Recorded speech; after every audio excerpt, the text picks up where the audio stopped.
Physics एक ऐसा subject जिसके अंदर बच्चों को डर लगता है कि सर कौन सा कॉन्सेप्ट इंपॉर्टेंट है, कहां से न्यूमेरिकल पूछा जाता है। बहुत ज्यादा वो परेशान होते हैं कि सर कौन कौन से इंपॉर्टेंट टॉपिक्स हैं उनके बारे में बता दीजिए। तो ये वीडियो आप सभी के लिए इंपॉर्टेंट होने वाली है, क्योंकि इसके अंदर मैंने वो टॉपिक्स आप लोगों के लिए डाल दिए हैं जिनको अगर आप लोग कर लेते हो तो ये जो फेल होने का डर है ना वो तो खत्म ही हो जाएगा, टॉपर की तरफ आप लोग पहुंचने वाले हो। लेकिन इनको अच्छे से करना है, तो वीडियो कंप्लीट देखिए जिससे आप सभी के सारे डाउट दूर हो जाए और उसके बाद में आप टॉपर की कैटेगरी है उसके अंदर शामिल हो जाए। फिजिक्स के अंदर स्टूडेंट सबसे ज्यादा परेशान होता है और हर जगह मैं एक ही कमेंट देखता हूं, सर मोस्ट इंपॉर्टेंट टॉपिक्स बता दीजिए, मोस्ट इंपॉर्टेंट डेरिवेशंस बता दीजिए जिससे हम लोग पास हो जाएं। लेकिन इस वीडियो के बाद में इतनी गारंटी मैं आप सभी को दे रहा हूं कि अगर इन टॉपिक्स को आप लोग कंप्लीट कर लेते हैं तो फेल होने का डर है वो तो बिल्कुल खत्म हो जाएगा। और डेरिवेशंस के लिए ऑलरेडी मैंने आप सभी के लिए वीडियो बना दी है, भैया उन सभी को देख लेना। और ये जो टॉपिक आज की वीडियो के अंदर मैं आप सभी को बताने वाला हूं ना, एक एक टॉपिक को अच्छे से पढ़ लेना, उसकी डेरिवेशंस को, उसकी थ्योरी को प्रैक्टिस भी कर लेना न्यूमेरिकल्स की, क्योंकि यहीं से सारी चीजें आने वाली हैं। तो चलिए शुरू करते हैं और जानने की कोशिश करते हैं और 70 में से 70 लेके आते हैं इन टॉपिक्स के थ्रू। तो सबसे पहले अगर मैं बात करूं चैप्टर नंबर 1 की, तो यहां पे आप लोग कंजर्वेशन ऑफ चार्ज, यहां से बेटा बहुत ज्यादा आप सभी का न्यूमेरिकल आता है, जहां पे बोल देगा कि 3 बॉडीज के ऊपर इंडिविजुअल चार्जेस इतने हैं, या बोलेगा तीसरी बॉडी के ऊपर नहीं पता है, ईच बॉडीज के ऊपर इतना चार्ज है, तो बताइए टोटल कितना है उस बॉडी के ऊपर जिसके ऊपर चार्ज नहीं दिया गया। तो इस तरीके का सवाल पूछता है। फिर कूलम्ब लॉ आप सभी के लिए इंपॉर्टेंट है। देन इसके बाद में अगर मैं टॉर्क की बात करता हूं तो टॉर्क बहुत ज्यादा इंपॉर्टेंट है आप सभी का, क्योंकि यहां से वो डेरिवेशन भी करवा लेता है या फिर आप सभी को सीधा न्यूमेरिकल भी दे देता है। गॉस थ्योरम की बात करते हैं और इसकी एप्लीकेशंस है, उनको अच्छे से आप सभी को कर लेना है। अगर मैं चैप्टर नंबर 2 की बात करता हूं तो यहां पे इक्विपोटेंशियल सरफेस इंपॉर्टेंट है। इसके अलावा जो आप लोगों की पोटेंशियल एनर्जी की बात करते हैं, सिस्टम ऑफ 2 चार्जेस या 3 चार्जेस है, वहां से भी आप सभी से पूछ लिया जाता है, तो वो अच्छे से कर लेना, मैंने क्लासेस के अंदर भी बहुत बार कराया हुआ है। इसके अलावा सिस्टम ऑफ चार्जेस है, उनकी वजह से वो आप सभी से वहां पे बोल सकता है कि यार बताइए इस पॉइंट के ऊपर पोटेंशियल कितना है, वो भी आप सभी से पूछ सकता है, या फिर पोटेंशियल एनर्जी पूछ सकता है, डायपोल से रिलेटेड चीजें आप सभी से पूछ सकता है। इसके बाद में अगर मैं कैपेसिटेंस की बात करता हूं, भाई कैपेसिटर बहुत इंपॉर्टेंट है, इसके कॉम्बिनेशन अच्छे से पढ़ लेना। उसके पीछे का रीजन ये कि लास्ट ईयर आपको पता है कि एक न्यूमेरिकल दिया था जहां पे आपको मैं बोलूंगा कि एनर्जी स्टोर दे दी थी, इतनी एनर्जी है, साथ ही साथ आपको वहां पे दोनों को अलग अलग वैल्यूज पूछी थी, लेकिन उसमें बोला था कि सीरीज कॉम्बिनेशन में इतना है, पैरेलल कॉम्बिनेशन में इतनी एनर्जी है, तो मुझे बताइए इनकी वैल्यूज क्या है। तो इस तरीके से आपसे पूछ लिया गया था, तो यानी कि इंपॉर्टेंट है। वहीं अगर कैपेसिटर की बात करते हैं तो वो जो पैरेलल प्लेट कैपेसिटर है, पार्शियली फिल और फुल्ली फिल की डेरिवेशन कर लेना, क्योंकि पार्शियली फिल सबसे ज्यादा आप सभी से पूछा जाता है। इसके बाद अगर मैं थर्ड चैप्टर में आता हूं तो यहां पे ड्रिफ्ट वेलोसिटी और इसकी एप्लीकेशन है वो अच्छे से आप सभी को करनी है। देन आप लोग जानते हो ना कि यार सेल की बात करते हैं तो वहां से न्यूमेरिकल भी आप सभी का आ जाता है कि यार इंटरनल रेजिस्टेंस पूछ लिया, एक्सटर्नल रेजिस्टेंस पूछ लिया, टर्मिनल पोटेंशियल डिफरेंस पूछ लिया, या फिर ईएमएफ पूछ लिया, तो ये अच्छे से कर लेना। Combination of cell in series और पैरेलल, और ये तो चलो ठीक है, इसके साथ याद करना जो 2 डिफरेंट सेल आप लोग यूज करते हो तो उसके अंदर उसका इक्विवेलेंट कितना होता है, करंट कितना फ्लो करेगा, ये याद रख लेना, एक एक वर्ड को मार्क कर लेना बेटा, सबसे ज्यादा पूछा जाएगा। किरचॉफ रूल, तो ये आप लोगों को अच्छे से पता होना चाहिए, इसका केवीएल वाला रूल अच्छे से लगाना सीख लीजिएगा। क्लासेस में वैसे मैं करा रहा हूं, तो आप लोग इस चैनल पे ही शाम को 7 बजे से क्लास देखिए, 1.5 घंटे क्लासेस मजे से हम लोग कर रहे हैं, जहां पे हर एक कॉन्सेप्ट को आप लोग बहुत बारीकी से सीख रहे हो। अब किरचॉफ रूल के अंदर देखो, आपको पता है 2025 में जो सबसे हार्ड सवाल आया था वो भी यहीं से था, यानी कि हमें केसीएल और केवीएल अच्छे से आना चाहिए। इसके अलावा व्हीटस्टोन ब्रिज की बात करते हैं। देन अगर हम लोग आगे आते हैं तो बायो-सावर्ट लॉ है और इसकी एप्लीकेशंस की बात करते हैं। देन ये जो है ये इंपॉर्टेंट है। 2 पैरेलल करंट कैरिंग कंडक्टर्स हैं, उनकी बात करता हूं तो उनके बीच में फोर्स कितना होगा, मैग्नेटिक फील्ड कितना होगा किसी एक गिवन पॉइंट के ऊपर, ये तुमसे पूछ लेता है। फोर्स पर यूनिट लेंथ भी पूछ लेगा, ड्राइव कर दो इसकी डेरिवेशन, तो वो भी आपको याद रखनी है। मूविंग कॉइल गैल्वेनोमीटर की बात करते हैं तो यहां पे आपको current sensitivity, voltage sensitivity, conversion, इनको आप लोगों से पूछता है।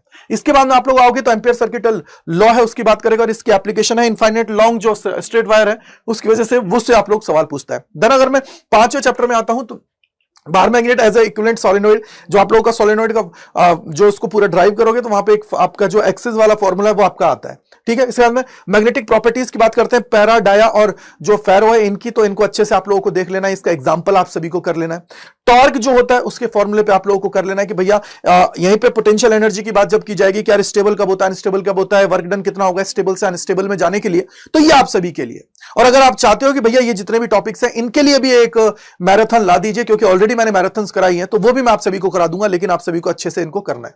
आगे आप देखोगे फैराडेज लॉ की बात करते हैं तो इंड्यूस ईएमएफ और करंट की बात करेगा, कभी कभी वो चार्ज भी तुमसे पूछ लेता है, सेल्फ और म्यूचुअल इंडक्टेंस की बात करेगा, और सबसे बड़ी बात कि भाई सेल्फ इंडक्टेंस ऑफ सोलेनोइड पूछ लेगा, self mutual inductance of solenoid या कोएक्सियल की बात कर लेगा, तो वो भी देख लेना है। एसी जनरेटर हुआ।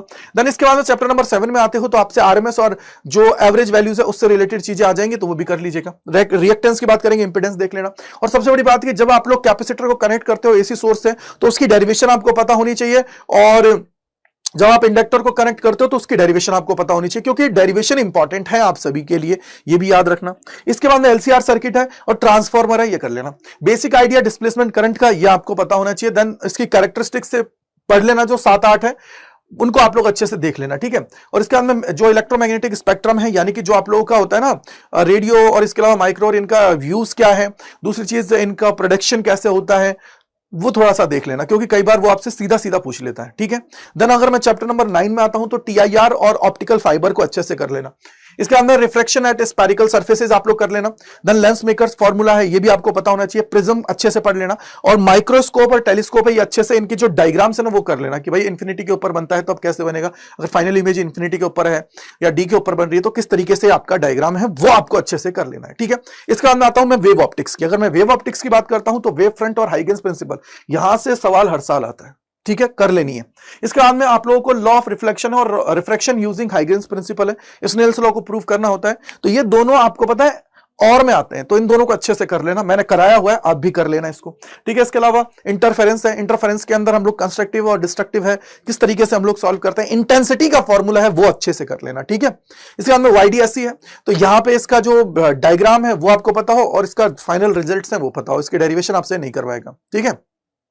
चैप्टर नंबर अगर 11 में आता हूं तो experimental study of photoelectric effect की बात करेगा। आइंस्टीन जो फोटोइलेक्ट्रिक इफेक्ट है उसके जो इक्वेशंस है वो आपको पूछेगा। ग्राफ्स याद कर लेना कि यार कैसे करंट बढ़ेगा, किस तरीके से इंटेंसिटी के इंपैक्ट पे या कैसे चीजें होती हैं, उन सारी चीजों को आप लोग कर लेना। वर्क फंक्शन क्या होता है, किसका वर्क फंक्शन ज्यादा होगा, आपको बोल देगा ए और बी है, जो आपके दो हैं उनका थ्रेशोल्ड अलग अलग है, जो उनकी फ्रीक्वेंसी है, तो उस केस के अंदर भी चीजें आप लोगों को पता हो। डी ब्रोइस जो रिलेशनशिप है lambda is equal to h upon p है वो अच्छे से कर लेना। पी क्या है, वेलोसिटी बढ़ाने पे क्या इंपैक्ट आएगा, मास बढ़ाने पर क्या इंपैक्ट आएगा, क्या वेवलेंथ कम होगी या ज्यादा होगी, इस तरीके से पूछे जाते हैं, तो ये भी आप सभी को पता हो, ठीक है। इसके बाद में आते हैं हम लोग चैप्टर नंबर 12 एटम के अंदर, जहां पे अल्फा स्कैटरिंग जो एक्सपेरिमेंट है वो कर लेना। इसके अलावा रेडियस निकाल लेना, nth ऑर्बिट के अंदर वेलोसिटी कितनी होती है, टोटल एनर्जी क्या होती है, कैसे टोटल एनर्जी का रिलेशन काइनेटिक एनर्जी के साथ होता है, काइनेटिक एनर्जी के साथ पोटेंशियल एनर्जी के साथ होता है कि potential energy is equal to minus का 2 times kinetic energy is equal to plus का 2 टाइम्स टोटल एनर्जी, ये कैसे आता है, उन सारी चीजों के बारे में पता होना चाहिए, सीधा न्यूमेरिकल आएगा, सीधा।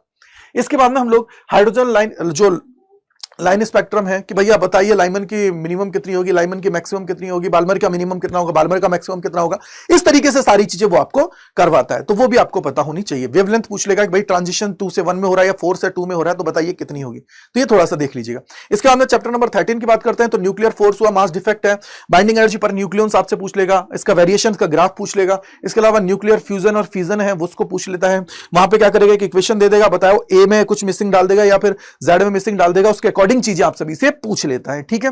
आगे अगर हम लोग जाते हैं तो सेमीकंडक्टर की बात करते हैं, तो एनर्जी बैंड जो है उसका डायग्राम बनाना सीख लेना कि कैसे वैलेंस बैंड और कंडक्शन बैंड के बीच में गैप आप सभी का होता है, किसमें कितना होता है, लेस देन 3 इलेक्ट्रॉन वोल्ट है, ग्रेटर देन 3 इलेक्ट्रॉन वोल्ट है या ओवरलैप कर रहे हैं तो कितना होता है, ये पता होना चाहिए, ठीक है। देन इसके बाद में इंट्रिंसिक और एक्सट्रिंसिक सेमीकंडक्टर्स हैं, पी और एन टाइप के, उसकी बात करते हैं। देन आप लोग बात करोगे पीएन जंक्शन डायोड की और application of junction diode as a rectifier, ये आपको पता होनी चाहिए। अगर इन सारी चीजों को आप लोग कंप्लीट करते हो तो आपका काम आसान हो जाएगा। तो आई होप मैंने आपको बहुत डिटेल में और कम टाइम में सारी चीजें बता दी हैं, इनको अच्छे से करना है भाई, ये मान लो कि रट डालो इनको, तो ये तो आपके फिक्स है, ठीक है। दूसरी चीज, अगर आप चाहते हो भैया इस पे भी एक वीडियो बना दीजिए कंप्लीट ले आइए, तो वो भी मैं करा दूंगा, लेकिन उसके लिए इस वीडियो को आप लोगों को कंप्लीट देखने के बाद में कमेंट सेक्शन के अंदर लिखना है कि कंप्लीट वीडियो ला दीजिए भैया, तो वो भी मैं करा दूंगा, ठीक है। दूसरी चीज, आपको प्रॉमिस लिखना है कि 70 आउट ऑफ 70 हम लोग लेके आएंगे, याद रख लेना, ठीक है बेटा। दूसरी चीज, इस टेलीग्राम चैनल को ज्वाइन कर लीजिए, क्योंकि यहां पे मैं आप सभी को हर एक चीज प्रोवाइड कराता हूं, साथ ही साथ मैं आप सभी को वहां पे जो है जूम मीटिंग के थ्रू या जो भी टेस्ट वगैरह देना होगा, कुछ भी इंपॉर्टेंट टॉपिक्स देने होंगे तो वो मैं करा दूंगा यहाँ पे, तो आप लोग यहाँ पे ज्वाइन कर लीजिएगा, ठीक है। साथ ही साथ कोई परेशानी है तो gajendra.kumar@247.com पे आप लोग मेल कर देंगे। और जो आप सभी के लिए मैंने मैराथन कराई है भाई, उसको आप लोग कंप्लीट करके देख लीजिए अच्छे से। जो अभी टॉपिक्स चल रहे हैं 10 डे हार्ट चैलेंज, उसको भी कंप्लीट कर लीजिए, क्योंकि कहीं ना कहीं सारी चीजें इंपॉर्टेंट है, हर एक छोटी से छोटी चीज, बड़ी से बड़ी चीज, उसको अच्छे से करेंगे तभी जाके सिलेक्शन होगा। बोर्ड के अंदर 95% से ज्यादा स्कोर आपका होगा। Thank you, bye bye to all, God bless you, जय हिंद, जय भारत सभी को, बाय बाय टू ऑल।